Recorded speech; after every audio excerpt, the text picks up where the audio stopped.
mock game week practice of Tuesday. How did it go? Pretty well. I think the guys kind of learned a little bit of what the tempo and what the expectation will be like with a quick turnaround. So I think that was good to get it done now and get it out of the way. So now they can start looking forward toward the future and understanding, how important that rest is and how important, hydrating before they come out here with a quick turnaround. I asked you before camp about playing time and reps, and you said you're just a monitor. What did you monitor in fall camp? We got guys that are competing. If we play tomorrow, how would I split the rep distribution up right now? I don't know that it would be half and half, but I've got a handful of guys that have earned the right to be able to go out on the field and serve. Jordan Addison said you've been a big help learning the offense for him. How have you seen him learn the scheme? Jordan's a remarkable kid. He's smart, and it matters to him. I think one of the biggest things that's lost about him is his character and who he is as a person. And there's a lot of things most not true that was said about him before he got here. But the one thing that he did do in our first encounter, in our first meeting, was he wanted to know about the guys that he'd be playing with and the guys that's in the position room and what they were like. And to me that spoke volumes because he cares about his teammates. He's been one of those guys that not just learned his position, but tried to learn, what's going on with the complementary routes around him. And he's not a real vocal guy at times, but he has been, very helpful with the guy with as much playing experience as he has, helping young guys along and showing little tricks of the trades that has helped him with some of the guys that have played. So it's been a pleasure. What do you see from Taj between spring to fall? He's playing faster. And then I think he's understanding what we're trying to accomplish, so the game is slowed down for him. Coach, with the way that this team has sort of been built, both through recruiting and transfers, it seems like that's a little bit unique. So when you're looking ahead to next season, are you actively checking the portal every day? Like, do you think that it'll be the same kind of intensity on that, or how does that work so far, and what's going to change? Man, I'm trying to win the first game. So no, I'm definitely not looking in the portal. That's what Drew and Dave Emmerich and their staff, that's their gig. That's what they do. We're trying to focus on maximizing and getting everything that we got going on out here perfect and getting ready for the upcoming game.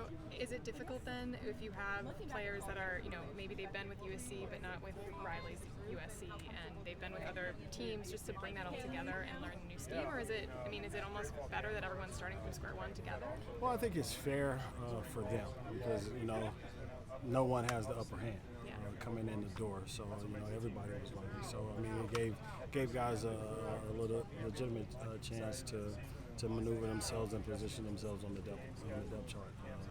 One of the things that we talk about in our meeting room is we got to be a team first, and we got to be a unit first, whether you're in the inside room or the outside room. When things are done on the field and it's at that receiver position, all they're going to identify is, hey, the receiver did this or the receiver didn't do this. So, we all have to have a brotherhood and a working respect and love for each other in order for all of us to be successful. So that's been the biggest merger throughout the groups, both in my room and in our coaching room.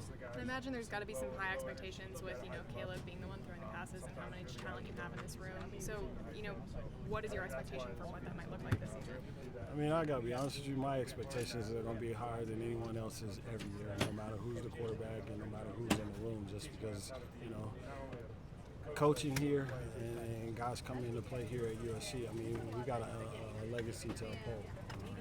And from guys like going back to Lynn Swan and Keyshawn Johnson area, that position has been something that is something that you aspire as a little kid to become and something that you want to represent. And if there's a name in that group that I've left out, it's definitely no disrespect, but these guys understand, and I understand as well as being the coach that's here now, that we got a high expectation to uphold to and a standard to live up to, and we don't want to disappoint or disrespect that. Dennis, you've been with Lincoln for a long time now.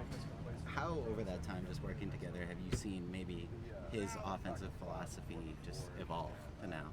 Well, I think one of the greatest things about Coach Riley is, he's not going to try to push a square peg into a round hole. He's going to look at what the personnel is that we have and try to, put guys in a position to maximize their talents. So, I mean, it's at the end of the day, it's a system that we run, but it's not our offense. It's the players that are out there doing it. So they're going to be the ones that have to make it work. And he understands that. He's a mastermind at putting guys in positions to make it work. When you look at the roots of that offense, obviously in Texas Tech and the air raid under Leach, where would you say maybe the biggest differences are in kind of the system that exists today at USC versus maybe back when you guys were together at Texas Tech? Well, I mean, you have to look at the personnel. We're able to attract kids here that we weren't able to get at Texas Tech, first and foremost. And then, if you're looking at just pure on the field stuff, I think we've evolved more in the run game than what we did when we were back there. Thank you, Coach. Makes sense. All right.